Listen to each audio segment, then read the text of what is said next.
Y por supuesto que la atención está puesta en los mercados, la apertura de los mercados, después de estas dos novedades. La primera, que el gobierno inició una negociación con el Tesoro de los Estados Unidos para pedir un préstamo que le garantice el pago de los vencimientos de deuda y despejar las dudas en ese sentido. Y por otro lado, hace instantes, quizá lo anunciamos, el vocero presidencial Adorni anunció que hasta el 31 de octubre se suspenden las retenciones a todos los granos para que haya más oferta de dólares en el mercado libre y único de cambios. La pregunta a esta hora es si esto calma o hace falta efectivamente que se cierre, por ejemplo, el acuerdo con el Tesoro y que se conozca la resolución de economía con el tema de las exportaciones de granos y empiezan a aparecer los dólares. Vamos a hablarlo, de hecho, con el economista Federico Pastrana, a ver si estas cosas calman el clima de volatilidad en los mercados. Federico, buen día. Hola, buen día, Damián. ¿Cómo estás? Muy bien. ¿Esto ayuda en lo inmediato? Opción 2.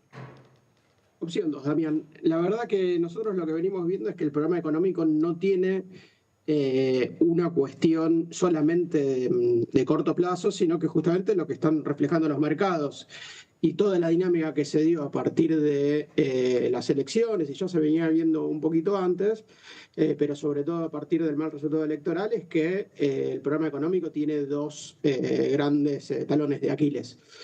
Por un lado, es que económicamente el gobierno llega a las elecciones en un panorama muy complicado y que no tiene que ver solamente con la cuestión de la falta de dólares, que es lo que está exprimiendo la dinámica de corto plazo y lo que está llevando básicamente al problema más importante que tiene el gobierno, que es la incertidumbre financiera y cambiaria, sino que el gobierno llega en una dinámica de ingresos y una dinámica de la actividad que no había llegado otro gobierno a las elecciones legislativas. Básicamente llega con una economía estancada y con ingresos cayendo, y eso creemos que explica parte importante del resultado electoral y parte importante de los problemas que tiene el programa económico, que básicamente lo que trató de hacer es bajar la inflación lo máximo posible, pero con una dinámica vinculada a lo social y lo político muy complicada. El resultado electoral lo que hace es poner sobre la mesa la debilidad del programa y acrecienta la incertidumbre financiera. Cuando vos tenés un problema de una corrida cambiaria tan grande como tiene este gobierno, la verdad que la dinámica de corto plazo en general siempre es muy volátil, sobre todo cuando tenés una elección tan cerca, ¿sí? O sea, vos podés calmar transitoriamente la demanda de dólares, pero el gobierno hoy tiene 2 meses por delante que estacionalmente son muy complicados, y cuando vos ves que tiene una elección por delante donde ya le fue mal, la verdad que somos pesimistas, ¿sí?, respecto a lo que puede lograr. Y lo segundo es que acordate que el gobierno tiene dólares que son prestados, y eso también los mercados lo saben, todos lo sabemos. Los dólares son básicamente del Fondo Monetario y el gobierno tiene un margen acotado de intervención, es decir, el gobierno tiene los dólares líquidos, pero no puede intervenir demasiado porque los dólares no son de él, con lo cual, claro, interviene un poco, pero cuando empieza la demanda de dólares más fuerte, ya ahí empieza la incertidumbre, y justamente lo que se está convalidando es que el gobierno tiene que ir al fondo, a hablar con el fondo, a hablar con Estados Unidos y decir, bueno, che, a ver, me dan un margen de intervención un poco más claro, yo lo puedo decir, ustedes lo dicen conmigo, así se calman los mercados, puedo llegar a las elecciones de octubre más tranquilo. Y la verdad que está ahí la decisión. O sea, vos pensás que cualquier mala señal de parte del fondo puede dilapidar el régimen cambiario que ya está en crisis, ¿no? Ahora, bueno, varias cosas. Por un lado, ¿qué ayudaría del acuerdo con el Tesoro de los Estados Unidos? O sea, ¿es el monto lo que ayudaría o sencillamente el gesto de que, bueno, efectivamente habrá dólares suficientes al menos para pasar la tormenta? Yo te insisto, Damián, vos podés, si vos tenés una fecha que dilapida un régimen y que dice, bueno, hasta acá llegó, vos imaginate los mercados financieros qué hacen. Bueno, si vos estás lejos de esa fecha no tenés tanto problema, pero cuando vos te acercás a esa fecha, vos básicamente los mercados apuestan a una devaluación después de esa fecha. Si el gobierno no puede mostrar que puede dar vuelta al resultado electoral, eso también acrecienta y es un poco yo creo que lo que está pasando, es que efectivamente en términos políticos el gobierno no pudo dar vuelta a esas expectativas negativas. Entonces, vos podés conseguir un anuncio, podés conseguir los dólares.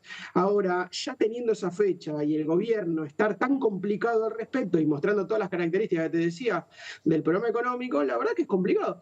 Ahora también, ¿qué le va a pedir Estados Unidos? Que acomode el régimen cambiario, el fondo que va a decir, ok, nos quedamos en este régimen cambiario y usar los dólares. La verdad que está difícil que haya una señal tan fuerte, tan fuerte, como para que calme toda la situación, y ni hablar que se pueda sostener el régimen cambiario, que es básicamente lo que necesita el gobierno junto con dar vuelta al resultado electoral. Ahí está nuestro pesimismo. Y sumémosle una cosa, suponete que el régimen cambiario se tiene que modificar un poco, o suponete que lo hace anticipadamente. Eso estamos hablando de que ya el tipo de cambio ya se devaluó una parte importante y que ya hay presión sobre los precios. Esa presión sobre los precios actúa sobre un marco que ya te contaba que era complicado, ¿sí? Que es la situación de los ingresos reales y de la actividad económica. La verdad que nosotros vemos que como la dinámica financiera es tan de corto plazo, se subestiman los problemas políticos y sociales que genera la situación tan tensa que hay. Y nosotros vemos que ahí hay una complicación muy grande después de octubre. Y antes de octubre también. Básicamente el gobierno está complicado para poder mostrar y sobre todo mostrar efectivamente de que ese programa económico tiene buenos resultados. O sea, ya lo dice el gobierno, nosotros lo vemos en los números, o sea, los salarios reales se están cayendo y ningún gobierno en los últimos 10 años en las elecciones legislativas llegó con los ingresos cayendo. Ninguno. La verdad que es una situación totalmente atípica. Ahora, precisamente, siendo a, llegar a octubre, a las elecciones de octubre, y después qué, la pregunta, vos decías, uno de los temas centrales es una economía que está, digamos, no solamente que no crece, sino está en el sentido contrario, en este momento está estancada, el empleo está estancado, los salarios están cayendo. ¿Qué puede hacer el gobierno cuando su objetivo central está puesto en calmar la inflación a costa precisamente de la actividad económica? ¿Qué podría hacer, qué herramientas tiene como para revertir ese escenario? Bien, ahí las herramientas son muchas. La verdad que nosotros nos encontramos con las características más... es muy evidente a dónde llegó el gobierno con su programa económico, ¿no? El programa económico tiene distintas fases, ¿sí? Una primera fase que es la peor de todas, ¿sí? Que fue, efectivamente, esa fue la peor fase de todas, ¿no? Diciembre de 2023 a abril 2024, inflación arriba de 15%, ¿sí? 25%, 20%, 18%, la inflación muy alta, los ingresos cayendo históricamente, ¿sí? 12% llegaron a caer los salarios reales. Y después tuvimos una etapa que fue la etapa en donde los dólares aparecieron, los dólares más fuertes aparecieron después de la devaluación y después del blanqueo, donde la economía se recuperó. Y efectivamente vos ves que la economía se recuperó, que una recuperación B corta. ¿Sí? Ese proceso fue el segundo semestre del año pasado. ¿Sí? Nosotros escribimos un informe en enero de 2025 en donde decíamos, che, mira, nosotros cuando vemos el panorama, la programación de dólares que tiene la economía está complicada. Es decir, los efectos del blanqueo empezaron a desaparecer, los efectos del crédito en dólares empezaron a entrar en otra dinámica, el gobierno va a tener complicaciones de dólares. Y lo otro que veíamos es que los salarios empezaban a estancar. ¿Sí? Porque el gobierno lo que hizo fue usar el ancla salarial, es decir, el ancla de ingresos, para bajar la inflación. Entonces, lo que estaba pasando es que la economía estaba entrando en una fase de estancamiento y de salarios reales mucho más complicada de la que había tenido en 2024. Entonces, vos decís, che, ¿qué está pasando en este programa económico? Este programa económico está priorizando la inflación, ¿sí? Bajar la inflación a costa de la dinámica de los salarios reales y de la actividad económica. Y el gobierno llega a las elecciones con eso. Entonces, cuando vos llegás con esa priorización, lo que tiene que pasar básicamente en la macroeconomía es que tiene que cambiar esa priorización y el enfoque que está utilizando el gobierno es sumamente regresivo y recesivo. Lo que tiene que pasar es que tiene que cambiar el enfoque del programa económico claramente, esa priorización tiene que cambiar y la verdad es que nosotros vemos que el gobierno no ha reaccionado al respecto y que básicamente lo que está pasando es que está pasando los problemas que tiene la tolerancia social a este tipo de programas en donde pueden lograr bajar la inflación en un momento pero después no puede poner perspectivas en términos ni de crecimiento ni de aumento de los salarios reales, y eso es una complicación muy evidente del actual programa. Federico, nos queda clarísimo. Te agradecemos muchísimo este contacto, que tengas buen día.